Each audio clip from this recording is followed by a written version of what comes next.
Okay, time for a new video. Welcome back to my channel, or hello if you're new. This is yet another Eurovision 2026 related video here on my channel, and today it is time for my annual tradition, the long, rambling review, in this instance, of Eurovision 2026, which of course took place last week in Vienna, Austria.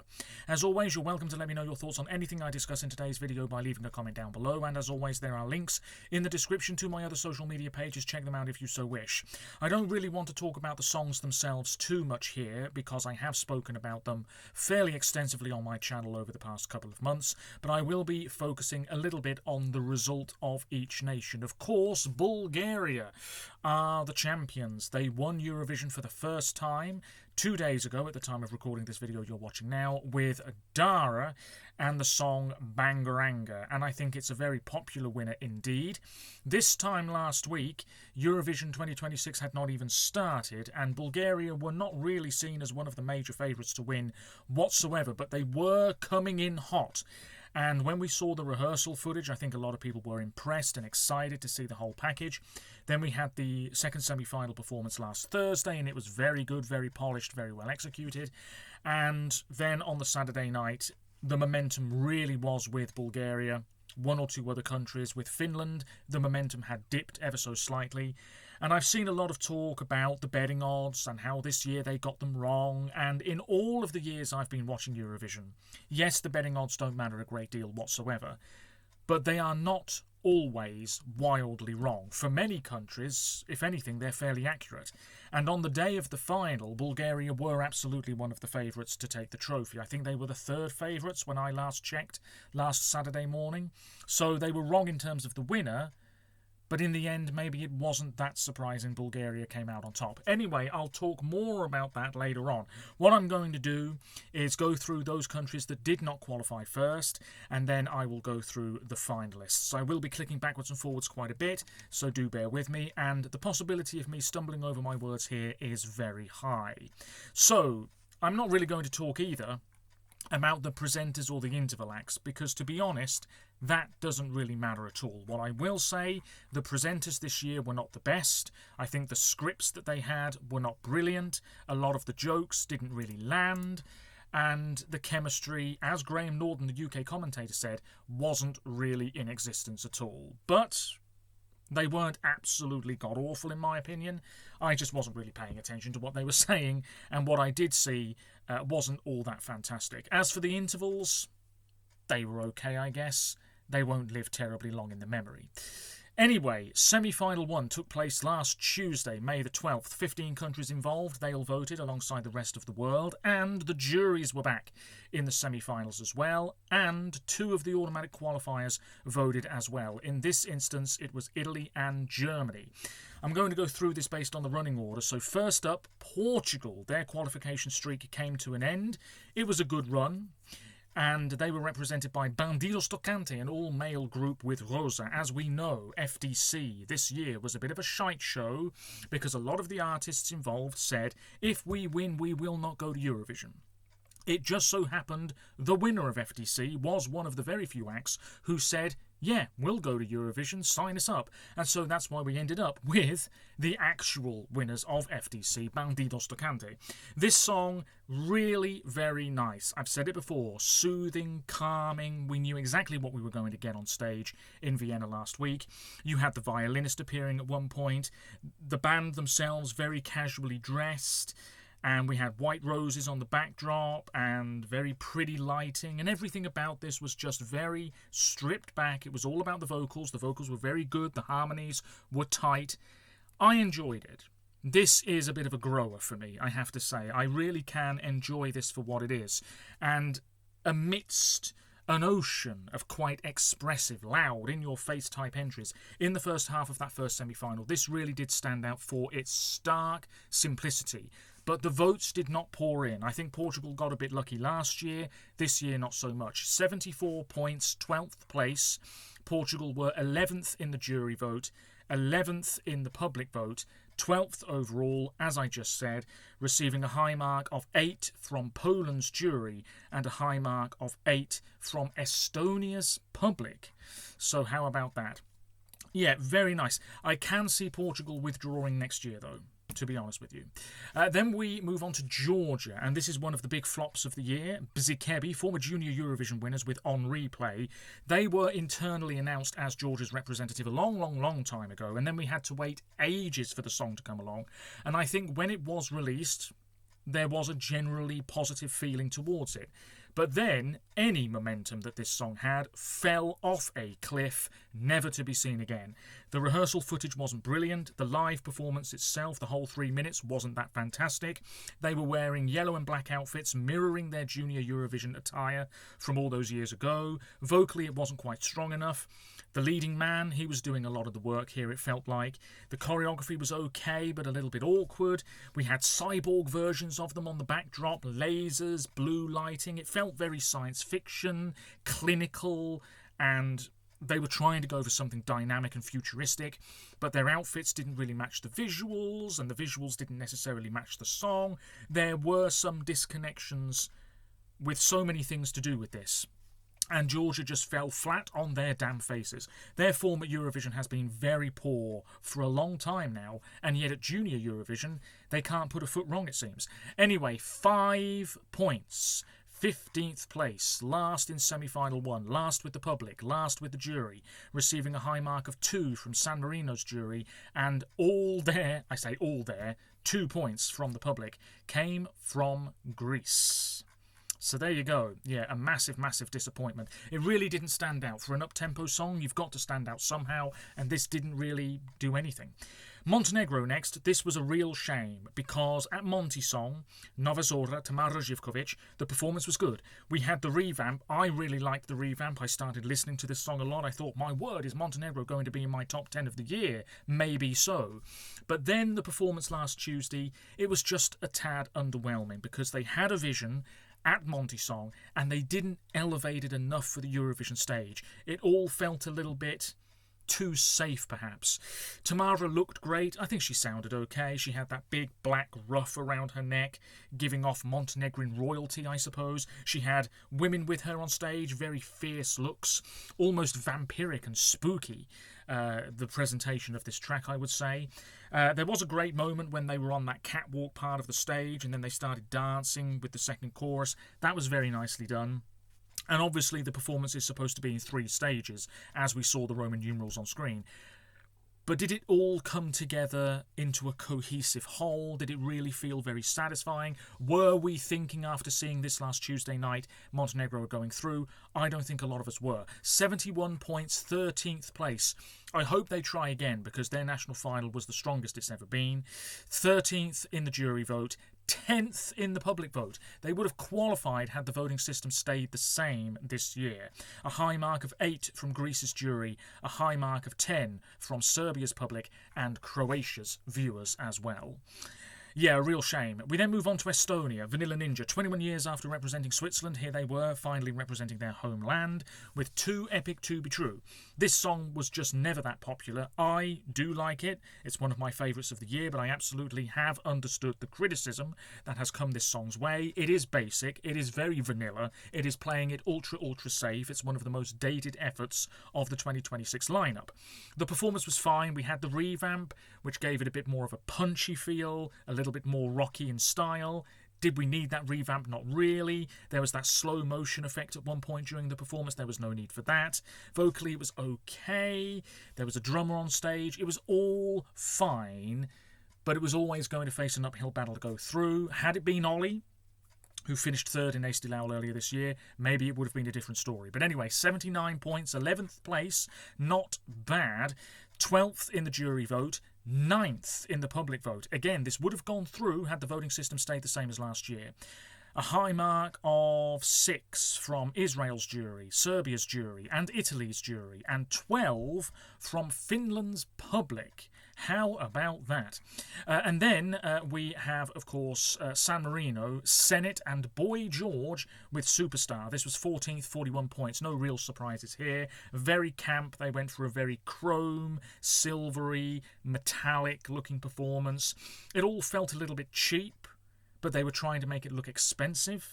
That's my feelings on it anyway. You had those 2 slightly curved props on stage, which were very reflective. You had lots of flashing lights.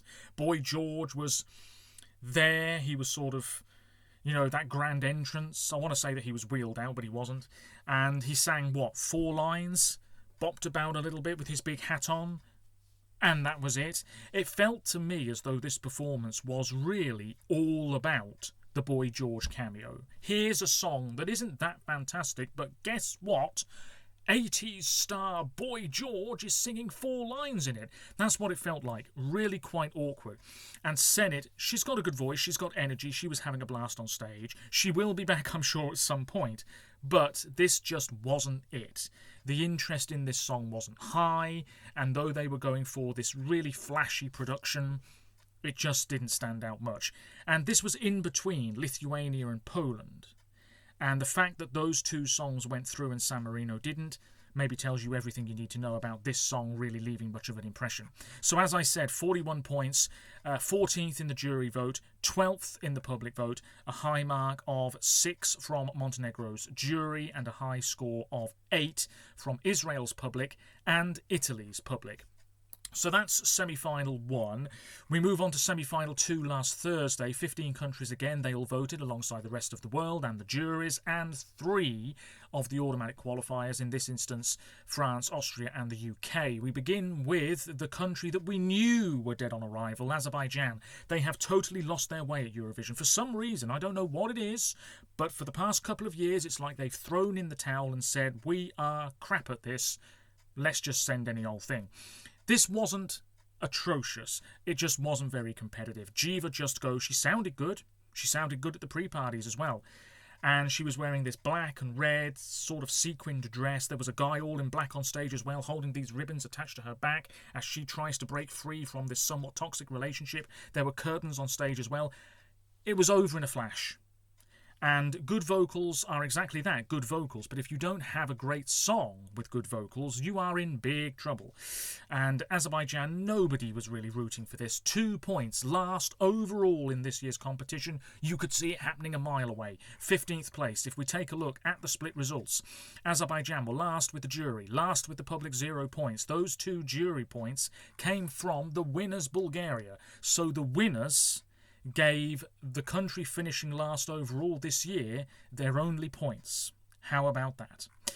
Then we have Luxembourg, Ava Maria, Mother Nature. This was always facing an uphill battle as well. I have watched this performance back, and actually I do really like it. It was quite dark. I do think some performances this year were let down by the fact that the stage design had less LED, maybe. Ava Maria, really likeable, I would say. I didn't mind her dress in the end. I think she was barefoot. They went for a very environmental type theme, of course. We had lots of on-screen effects. At one point, the crowd is covered in white flowers, I think it was. And she had a sort of mic stand that looked a little bit like a tree. And she was swaying about. It was very whimsical and twee and sweet. And I wrote in my notes about how it was sort of, like a little bit hippie-ish. And she looked like, some sort of pixie or fairy. I think the British commentators said that it was very fairy-like and dreamlike. It's a lovely song. It's a breath of fresh air. And if anything, it's one of my underrated gems of the year. But it was never likely to qualify, I guess. 60 points, 12th place in the split results, 11th with the public, 14th in the jury vote. Let's take a look here. A high score of 8 from Latvia's jury and a high score of 7 from Austria's public. How about that? We move on to, of course, that was the first time Luxembourg NQ'd, meaning Ukraine are the only nation to keep their 100% record, but I am convinced they could send anything and get away with it. Anyway, Armenia next. Simon, Paloma Rumba, 49 points, 14th place. One of Armenia's worst results, really, since they debuted 2 decades ago. So this was rowdy stuff. He was wearing that jacket with post-it notes all over it. He had dancers in office attire around him. They were in this lift which was on stage. We had lots of flashing lights. And he was just sort of thrashing about for 3 minutes. Vocally, he was okay. This isn't really a song about the vocals, though, I guess. And to be honest, I don't really remember much else about this at all.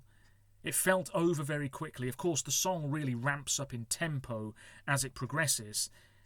But in the end, I was just left feeling very indifferent about it, to be honest with you. Not one of Armenia's best, but still not dreadful, if you ask me. Looking at the split results, 12th in the jury vote, 14th in the public vote, a high score of 12 from Australia's jury. Whoa! I suppose this was broadcast early in the morning in Australia, if indeed it was shown live. So it was a bit of a loud wake-up call, I guess. And then in the public vote, a high score of 6 from France's viewers, and I believe there is a bit of an Armenian diaspora in France, so that might explain it.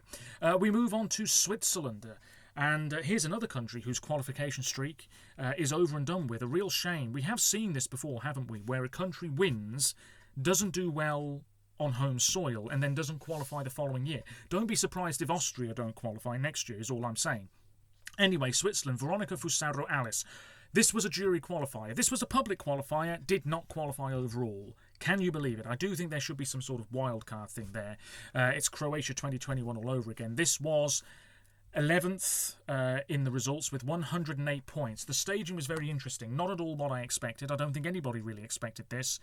There were dancers on stage, quite scantily clad. She was, Veronica, dressed all in black. The guitar was there, and she was doing this thing with a rope, and then we had lots of red ropes over this cage, and the dancers were caught up in it, and I think Veronica herself was caught up in it, and the camera was sort of moving about quite quickly all the way through it. Did it really work? I don't know.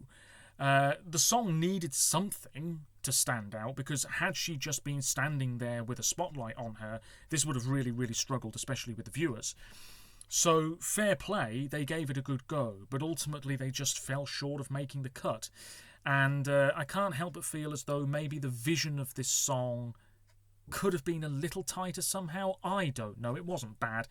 9th with the juries, 9th with the public, 11th overall. A high score of 8 from various juries and a high score of 8 from Ukraine's public and Azerbaijan's public. How about that? So yeah, there we go. Switzerland, not bad, but after winning 2 years ago and hosting last year, yes, it's an NQ this time around. That leaves Latvia, another country whose qualification streak is over, but I'm really glad Latvia have turned a bit of a corner, supernova.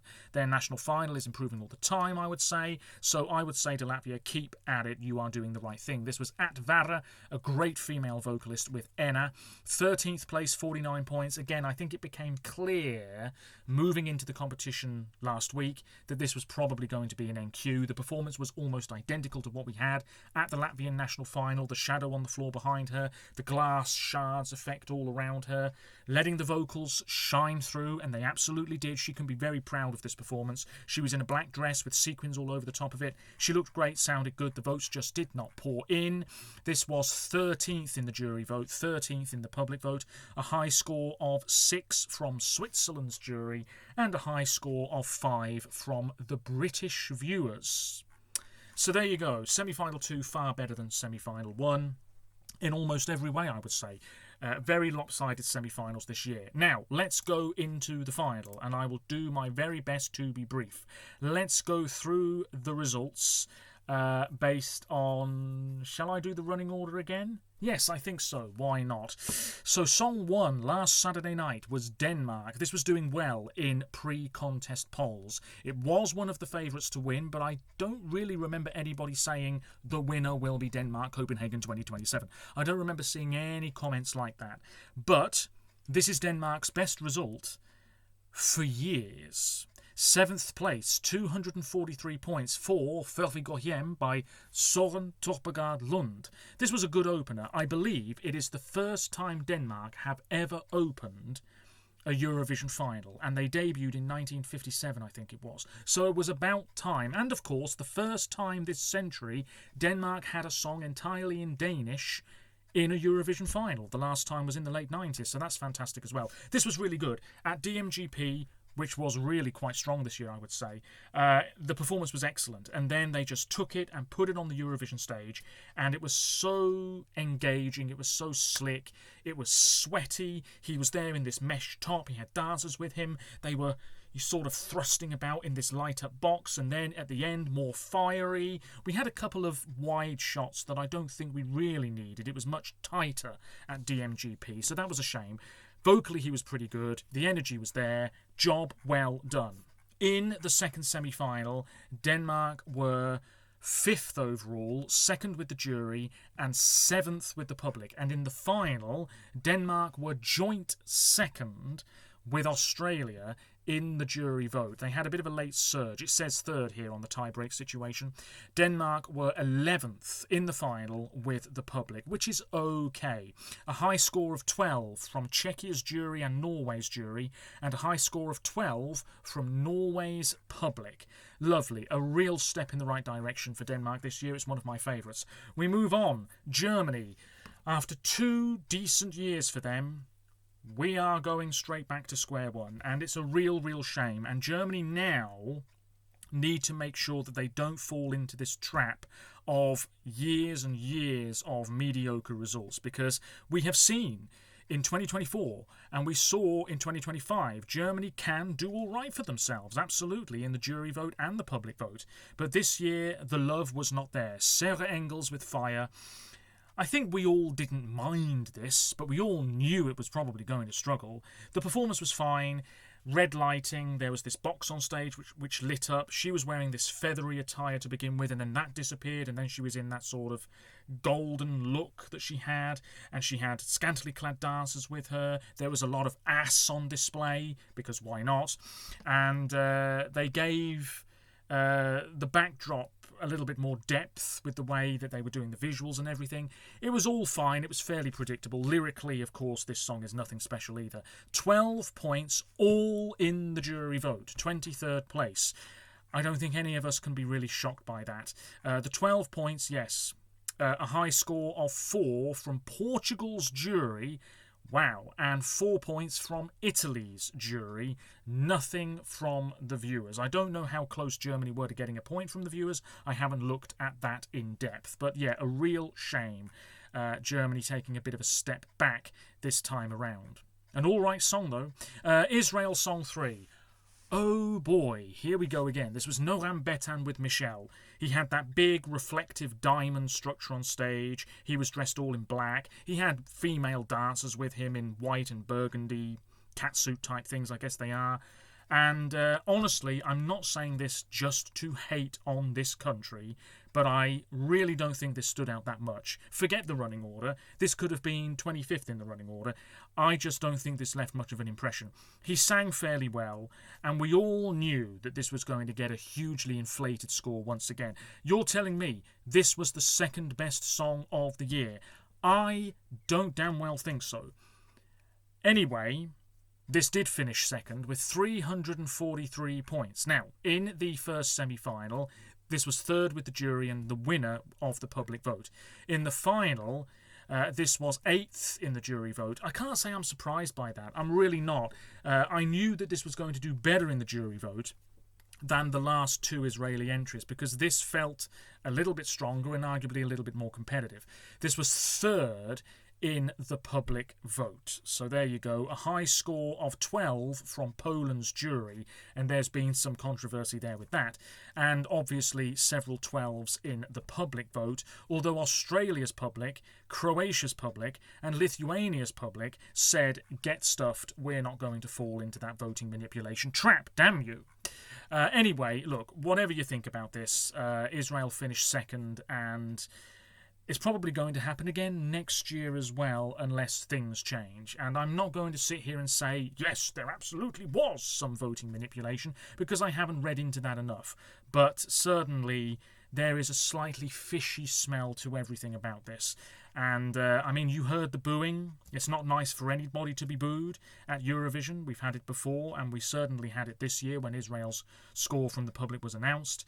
But maybe that tells you everything you need to know about the feelings towards, and I think it definitely is more, not so much about the country or indeed the people of the country, but I think it's more to do with how the voting has seemingly been manipulated. There was an article by the New York Times all about this about 7 days ago, so feel free to take a look at that. That will go through it in more detail than I ever could. Anyway, enough rambling about all of those shenanigans, because we move on to Belgium, back in the final with this. Can you believe it? Red Sebastian, no final. Musty, no final. Esila, yes, in the final. This was Dancing on the Ice. 36 points, 21st place. No real shock here in terms of that result.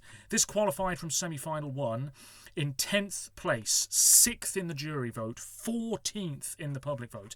And in the final, this finished 20th with the juries and joint last with the viewers with 0 points, a high score of 12 from Italy's jury, who every year are smoking something or they're just picking a name at random, because the Italian juries are voting for any old damn thing.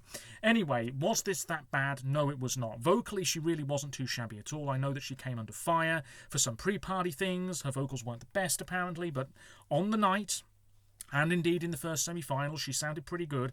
I think it started off quite awkwardly, and then she warmed up a little bit. She had dancers with her. They were all in white. You had half of the stage in this sort of orange glow at one point, and then you had the other half of the stage in this icy blue shade. There was some choreography. There wasn't much going on. And seeing this on Saturday night, did it really leave much of an impression? Clearly not. But Belgium back in the final, that is a very pleasing thing to see, but they could withdraw next year. We move on to Song 5, Albania. Yeah, Albania, they've got a good thing going at Eurovision now. This is Alice with Nan. He sang the hell out of this. We had English subtitles. We had that woman, who apparently is a famous Albanian actress, on stage as well. And I think he had a watch in his hand at the end. And it was all stirring, dramatic, intense, sort of anthemic stuff. 13th place, not bad, 145 points in the second semi-final, 7th overall, 11th in the jury vote, 3rd with the public. In the final, this was 10th with the public and 14th in the jury vote. Alice received 12 from Portugal's jury and a high score of 10 from Montenegro's public. I really don't have much more to say about this. It's not one of my big favourites of the year, but I can really appreciate it for what it is. We move on to Greece. So a huge favourite at first. The momentum did drop a little bit, I would say. And then, by the time the final came around, yeah, I don't think anybody was saying this is winning material. We all knew the jury score wasn't going to be a whopper. In the end, though, 10th place. Greece have not finished outside the top 10 this decade, I don't think. So that is a really good run. And maybe their second win is coming.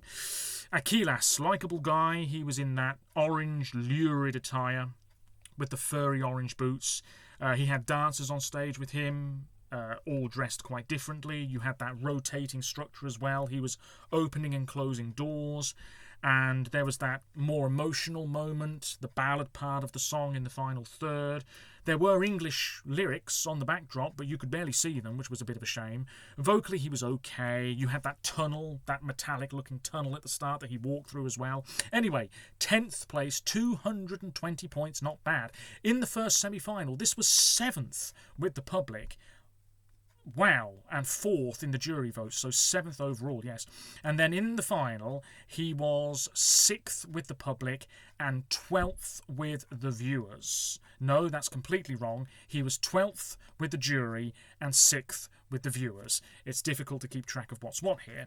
Anyway, he received a high score of 12 from Cyprus's jury and Serbia's jury, and a high score of 12 from Bulgaria's public, San Marino's public, whoever they are, I think that's an aggregated score, and 12 points from Cyprus's public as well. Can you damn well believe it?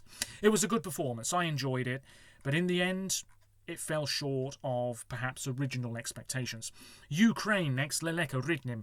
Yeah, this is a beautiful song. There's no denying it. I quite like elements of this. I think she sounded fairly good. The big note, maybe not quite so much, but it is a big note to sing. We had those pieces of fabric behind her, the guy off to one side playing the instrument. It was all very prettily done. I don't think it stood out a great deal, but I like the sort of folksy element of this track. I have nothing else to say about it. This was always going to do quite well. Ukraine, as I've said before, you know, they turn up and do the business with anything most of the time. 221 points, one more point than Greece. 9th place in the second semi-final. This was 6th overall. 8th with the jury, 4th with the public. In the final, 5th with the public and 15th in the jury vote. The juries are not always on Ukraine's side, I feel like. Anyway, a high score of 12 from Switzerland's jury, the first 12 points of the night. And in the public half of the results, 12 from Georgia's viewers, Poland's viewers, and Czechia's viewers. So there you go. Lovely. Ukraine's great run at Eurovision continues.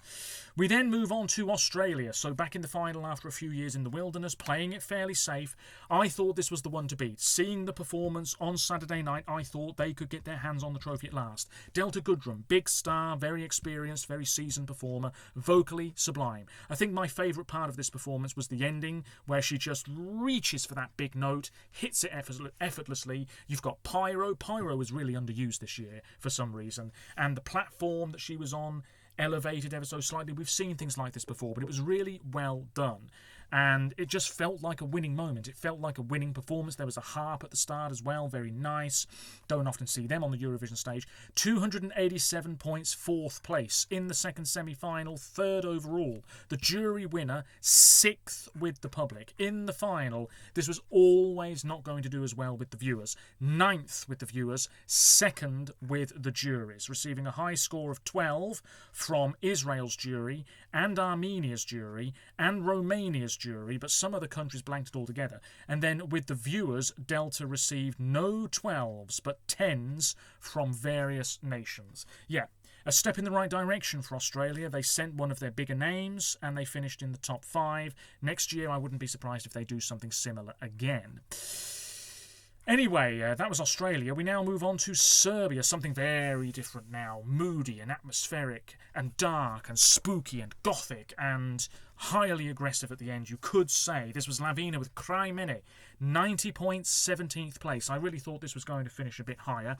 I seemingly have spat on the camera. My apologies. Anyway, yeah, this was really good. You had the mic stand, which was a rock, and a sword in it. That was the mic stand. They were all dressed in black, and at the end, when it really ramps up, you've got the shaky camera effects and the fire. It was all really well done, but sort of as expected, I suppose. They took what they had at the national final, elevated it ever so slightly, and vocally it was pretty solid. So in the first semi-final, this was 3rd with the viewers, which is good, 9th with the jury, 5th overall. In the final, yeah, this was 13th with viewers, 19th with the jury, a high score of 12 from Montenegro's jury and Croatia's jury. Only 5 juries voted for Serbia at all. And then in the public vote, a high score of 12 from Montenegro's viewers and Croatia's viewers. How about that? So yeah, they didn't get a lot of love from a lot of countries, but when they did get love, they were getting, fairly high scores, I guess. Anyway, not a bad result, and good to have something sounding like this in the final. We move on to Malta. So there was this whole controversy last week. They're promoting their song left, right and centre. They're buying votes. They're buying YouTube views. I don't know whether there's any truth in that or not, but if indeed there is any truth in it, shady, shady stuff. Slap them with a fine. Anyway, this was Aiden with Bella. Beautiful song, maybe a little bit repetitive, giving off a very classical old-school vibe and aesthetic. I can really appreciate it. 89 points, 18th place. Good to have Malta back in the final yet again. They've got a qualification streak going, but the public are never on board with Malta for whatever reason. They could send an amazing song and the public would think, nah, no thanks. Anyway, this was 8th in semi-final 2, 7th with the jury and 10th with the public. In the final, Malta were 11th in the jury vote and 21st with the viewers, so 18th overall. A similar result really, I suppose, to Michaela back in 2019 with Chameleon. Anyway, 12 points from Ukraine's jury, Bulgaria's jury and San Marino's jury, but after that the votes were a little bit harder to come by and Malta slipped down the scoreboard. In the public half of the results, Malta received a high score of 4 from Australia. Yeah, only 3 countries voted for Malta at all with the viewer half of the results. So yeah, beautiful song, the light up arches. He was dressed as a sort of cowboy in this black garb, and we had the roses effect at one point as well and the camera whizzing around him. It really was nicely done. As was Czechia's performance. This was great. Daniel Žižka, the best vocalist, male vocalist of the year, absolutely. Crossroads, 113 points, 16th place. What a load of trash. This should have finished much higher.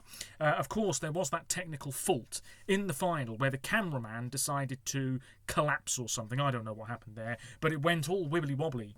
And, yeah, they asked the Czech delegation, can we perform again? The EBU said no, get out. And that's quite disgraceful because, you know, your big moment in a Eurovision final and it all goes to pot. I think they should have been given a second chance, but there we are. Would it have affected the result? Probably not. One of Czechia's very best, this haunting ballad. He was casually dressed, the mirrors as well. Everything about that was really simplistically done, but executed very nicely. In the second semi-final, 9th overall, 4th with the juries, 12th with the public. Thank God the juries were back this year in terms of that. In the final, Czechia were 10th with the jury, 20th with the viewers. Rubbish. A high score of 12 from Latvia's jury, they've got taste, and a high score of 4 from Poland's public. They also clearly have a bit of taste.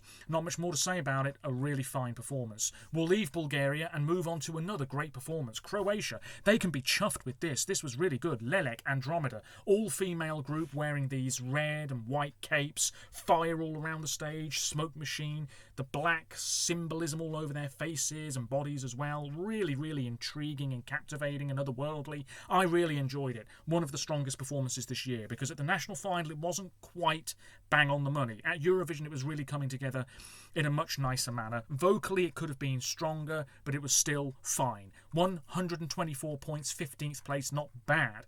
After Poison Cake, this is a massive improvement. Anything would have been an improvement on Poison Cake, to be fair.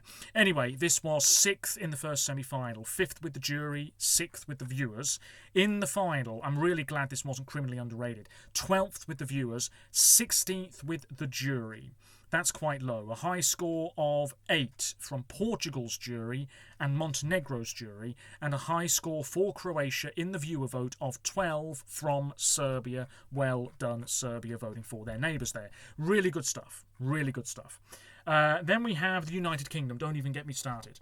Don't even get me started. The BBC, oh, I'd like to throttle them. I really, really would. Our head of delegation should be out of a job. If he's not been fired yet, I'd like to know why. The whole team need to never set foot in a venue where Eurovision is taking place again. I'm absolutely livid. It's no laughing matter. We are an abomination at the Eurovision Song Contest. I know Germany have had it bad, Azerbaijan are dreadful as well, Georgia not much better, but we are really stinking the damn place out.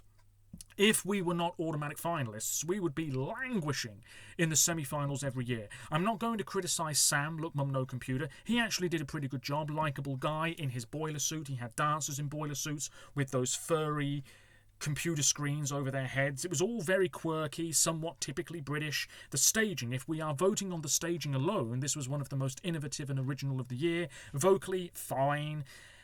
I stuck with this for the whole 3 minutes. It was pretty good. It really wasn't too bad. And I thought maybe we're going to get a couple of points. But no, nobody cared for this. And I have seen the breakdown. We were nowhere near getting any points from the viewers. And the thing is, we're expecting it. Every damn year. Next year, British Eurovision fans will expect us to get 0 points. Viewers in Europe will expect us to get 0 points. That's not the way it should be. The Sam Ryder effect was just sort of non-existent. We did so well with him, which shows we can do the business, and then we totally crumbled like mouldy damn bread. We had May Muller, okay, that didn't quite work, but there was that sort of relationship between the BBC and some sort of record label at the time. May Muller didn't do that well, so that relationship disappeared for some reason. Ollie Alexander, somewhat big name, successful actor as well, he didn't do the business in his grimy bathroom, thrusting his stuff.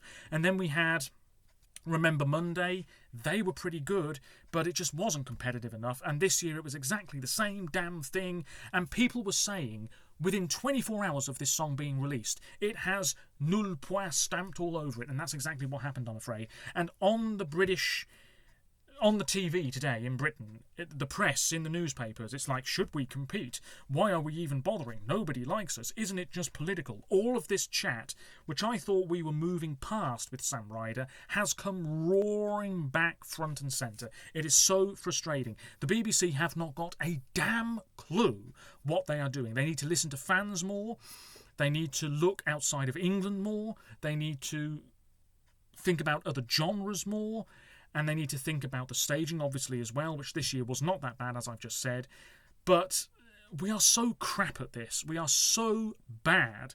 And I've seen people reacting and they're laughing. And I'm thinking, okay, yes, you know, we move on, hardy-ha. But I was sitting here and I just thought, I'm absolutely fuming. I'm absolutely furious. It's unacceptable. You are making a fool of yourself on a really big stage. You know, if England were knocked out of the World Cup at the group stage in the upcoming tournament this summer, you would demand change. The manager would be gone. At Eurovision, the team out the door. That's the way it should be, I'm afraid. You know, harsh reality. If I was in charge, whew, then there would be definitely a lot of changes. Anyway, I'm not going to ramble too much. 1 point, 25th place. That 1 point came in the jury vote, and it came from Ukraine. I think it was the lead singer of Zifferblatt, who represented Ukraine last year, gave us that point. So thanks to him. I've got to get through this now because we move on to France. What happened here? Well, the public just didn't really care for this opera-type effort. Maybe it was trying too hard, but at the end of the day, you should be trying hard to win the event. It's Monroe, 17 years of age, from America. Great voice. She sang so well. Regarde, 158 points, 11th place. I think France will be disappointed with this because they did look at one point as though they were in it to win it. The performance was fine. She and her team were marching forwards. She was in this white outfit, and there was a smoke machine which was a little bit overdone. Really, it was all about the vocal, though, wasn't it? If we take a look at the split results, France were 4th in the jury vote and 18th in the public vote. Ouch. A high score of 12 from Georgia's jury, Finland's jury, and the British jury, and a high score of 2 from various voting nations. Yeah, a lot of places really blanked this for whatever reason. Maybe it's some sort of opera fatigue, but I think more likely it's just that in the grand scheme of things, maybe this just isn't really current relevant music. I don't know. But France, you know, they're going to keep on trying. I think they have generally turned a corner in recent years. Next up is Moldova. They came back with a bang. This was Satoshi, Viva Moldova, 8th place, 226 points. Always likely to do better with the public. This was lively, colourful. You had a sort of dancing thing on the screen behind him. You had a beautiful blonde woman on stage with him. You had Aliona Moon, former representative, on stage as well. The drummer, everybody was having a good time. He was really going for it. The energy was on full display. But yes, this was always likely to do better with the public. In the first semi-final, 4th place. 8th with the jury, 2nd with the public. In the final, this was 4th with the viewers and 17th with the jury. A high score of 10 from Romania's jury and a high score of 12 from Italy's public and Ukraine's public and Romania's public. So there you go. I don't have much else to say about it. A really fun time, albeit fairly repetitive. Then we have Finland. What happened here? Well, we can talk about, oh, I always knew they weren't going to win. Well, none of us knew what was going to happen, so you can shut up about that. This was Linda Lampenius and Peter Parkkonen with Liia Kinheitin. I do think the UMK performance was really strong, but on the Eurovision stage, it just wasn't quite hitting the heights, even though it was fairly the same. You know, we had the confessional booth type thing that went up in flames, Petter giving smouldering looks, Linda striding down looking like $1,000,000 in that dress, playing the fiddle, and fire, you know, coming down around her, and all of the furniture and what have you on stage going up in flames as well, that big note at the end. Everything was nice, but it just felt as though it just wasn't hitting the heights of the national final performance for whatever reason. Still, a very good result. Finland are surely coming for that win. They know what they're doing. 279 points, 6th place. In the first semi-final, this was 3rd, 2nd in the jury vote, 5th with the viewers. In the final, this was 8th with the viewers and 5th with the juries, receiving a high mark of 12 from Estonia's jury and Sweden's jury, and a high score of 12 from Estonia's viewers and Sweden's viewers. How about that? Yeah, really, really good. Clearly a very strong effort this year. It just wasn't to be. As for Poland, one of the success stories of the year, Alicja finally getting her chance on the Eurovision stage after the pandemic wiped out her opportunity in 2020. This was Pray. This song I still don't really care much for. It's a little bit disjointed, sort of R&B pop, I guess. 150 points, 12th place. Can you believe it? I really didn't expect Poland to do quite so well, but this is pretty good going, it has to be said. In the first semi-final, this was second. This won the jury vote in the first semi-final. Okay, yes, she sang very well and the staging wasn't bad. But wow, the winner of the jury vote and fourth in the public vote. Highly impressive. And then in the final, what went wrong? Because 16th in the public vote, 17 measly points, but in the jury vote, 7th, 133 points, which is really good going. A high score of 12 from Germany's jury, Belgium's jury, Moldova's jury, and Austria's jury. The joint highest amount of 12 points in the jury vote in the final went to Poland. Highly impressive. As for the viewers, a high score of 5 from the UK. That little bit of diaspora coming through. Yeah, there was that slanted podium and the dancers in white and black attire and Alicja herself looking great, sounding very good. That silver breastplate thing and black trousers. Yeah, it really was an opportunity for her to show off her voice. And yeah, what else is there to say about it? Not much at all. Then we move on to Lithuania. Yeah, this was fairly forgettable for me. They were clearly going for something very artistic. Did it work? I'm not entirely sure. He was in this sort of big black attire at first, and then there was this figure off to one side who disappeared at the start of the second chorus, I think it was. There wasn't really much happening visually at all. We had some subtitles, but they didn't last for long. Vocally, I think he was a little bit shaky at times, especially in the semi-final. This was Lion Seek with Solo Quiero Mas. Lithuania have a hot qualification streak going. And, you know, I appreciate them sending something really quite avant-garde and different, but it just didn't work. 22 points, 22nd place. In the first semi-final, 8th overall. This was 10th in the jury vote and 8th with the public. And then in the final, this was 23rd in the jury vote and 19th with the public, a high score of 8 from Finland's jury and a high score of 12, so that's all of the public points came from neighbours Latvia. I don't have much else to say about it. It's not one of my favourite songs of the year. I'm running out of steam. But we move on to Sweden. What happened here? I've seen people say that EDM pop just doesn't do the business at Eurovision, but even so, this is Sweden's worst result for years, and I really didn't see it coming. I've said previously it's all about the beat, you know, that throbbing bass, more so than the lyrics or even Felicia herself. She was there, mask, glasses, dancers, lasers, reaching out the screen, everybody bopping along. But yeah, maybe this just wasn't that competitive in the first place and we all missed it. I don't know. My system, 20th place, 51 points. You have to say, Sweden, a bit of a flop. And I think their Melfest guy, somebody to do with Melfest, has stepped down recently. Anyway, this was, yes, 9th in the first semi-final, 7th in the jury vote, 13th in the public vote below San Marino. What is that about? In the final, this was 21st with the jury, 17th with the public, 20th overall, receiving a high mark of 10 from Italy's jury and Denmark's jury, I think that is. I could be wrong here, I apologise. I might be getting a few things messed up here and there. A high score of 6 from Denmark's viewers and Finland's viewers. So yeah, disappointing for Sweden this year, but not a bad performance. I know she was unwell, but even so, a surprise. Cyprus, Antigone, Jala, former Love Island participant, song 21 on the night, 75 points, 19th place. She was scantily clad in this sort of white bra, fabric comes down here, very tanned, and this white skirt, dancers dressed in white, that table on stage, they were dancing on it, everybody's bopping along. I think the dancers were holding plates at one point as well. This just wasn't as vibrant or as energetic as it really needed to be. It needed a little bit more pizzazz, a little bit more juiciness, if you see what I mean. But on the whole, it was fine. Vocally, obviously not the best. That semi-final performance was shaky, to say the least.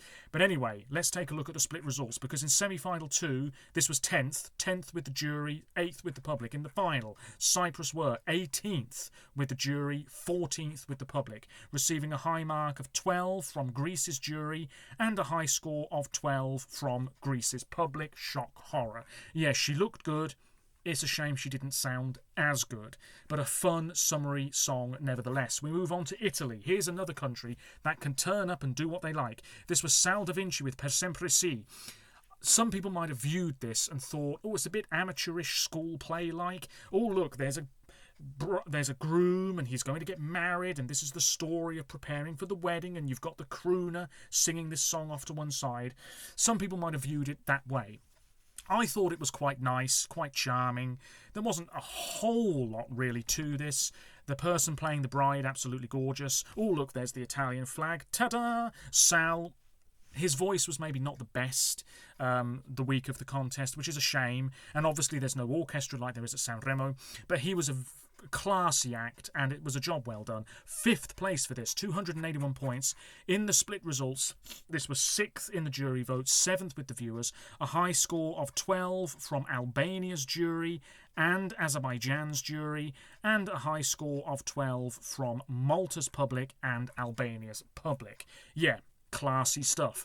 We move on to Norway. I've watched this performance back very recently. Not half bad, not a whole lot going on. Jonas Love, yeah. Let's not forget, this could have been Alexander Rybak on Saturday night, but Jonas beat him in MGP several months ago. 134 points, 14th place. Ain't bad, really, for this rocky number. Swagger, charisma on display. He was wearing dungarees, something like that, giving off Damiano from Måneskin vibes.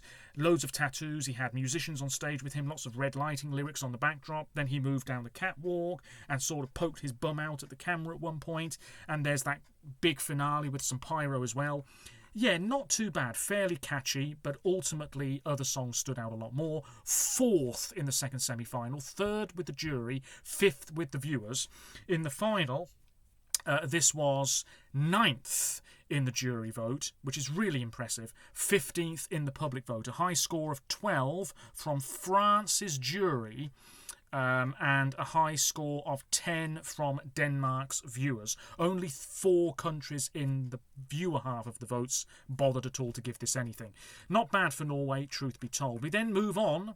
Only a few more songs to go now. Romania's up next. Alexandra Capitanescu choked me.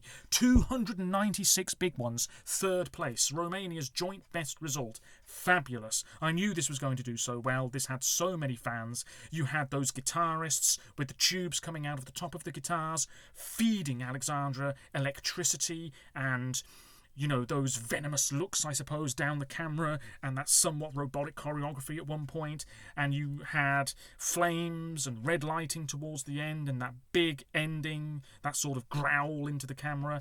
Yeah, everything about this was really coming together very nicely, and the crowd were really fired up for it as well. In the second semi-final, this was 2nd, 6th with the jury, 2nd with the public. In the final, this was 2nd in the public vote.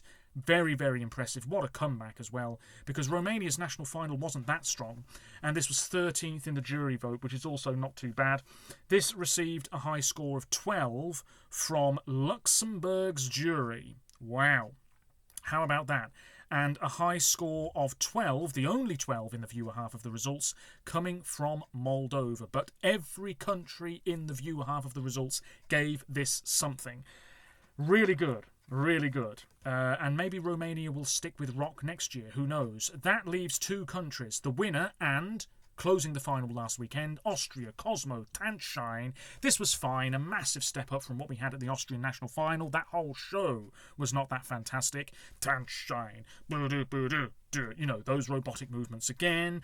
And you had dancers, one with a lion head. And there were these climbing frames on stage. And then it was a bit more colourful in the final third. It was all fine. He was wearing this sort of tinfoil looking thing and black trousers, and you had the guitarist as well, and the blue star Cosmo had on his face. That was there throughout. 6 points, no surprise though. 24th place. Yeah, once again Austria in the Wiener Stadthalle not faring that well, just like Germany and the UK did 11 years ago too. 1 point last in the jury vote, 22nd in the public vote. That 1 jury vote came from Luxembourg, and all 5 public votes came from Germany. That leaves Bangaranga. Bangaranga, Bangaranga, and the Bangaranga, that is going to be stuck in my head for a very, very long time. I've said it before and I'll say it again. If you've got a really catchy, easy to go along with refrain, you could be onto something very special. it doesn't really matter what the rest of the song is about. Perhaps because if you understand Bangaranga and you can sing along with it, it's going to be stuck in your head. It's a real earworm. This, of course, was Dara.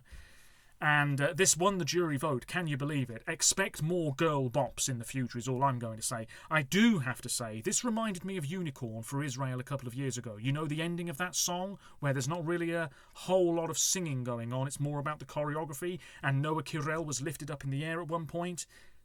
Exactly what happened with Dara this time around.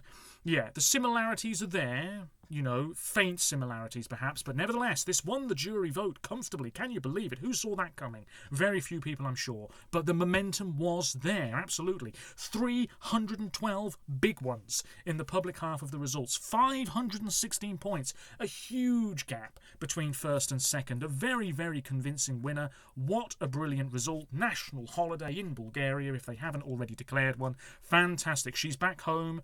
It was her wedding anniversary yesterday, I think it was. And yeah, some of her other music as well. Anything like that would have done well at Eurovision. But here she was with Bangaranga, and she really delivered the goods. The staging, you know, the staging was just so good. It kept you engaged. The way that this was shot was really impressive. It's worth looking at the behind-the-scenes stuff.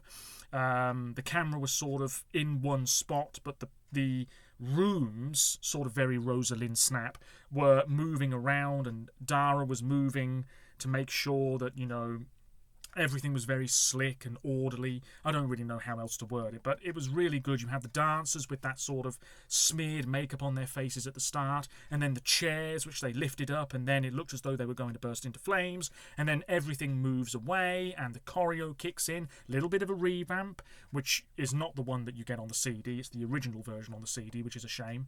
But yeah, everything about this was just so tight, and the facial expressions, and the happiness that she seemed to have performing this. That's really good to see. I talk about it all the time. Own your performance. And I think she really, really did. Credit where credit is due.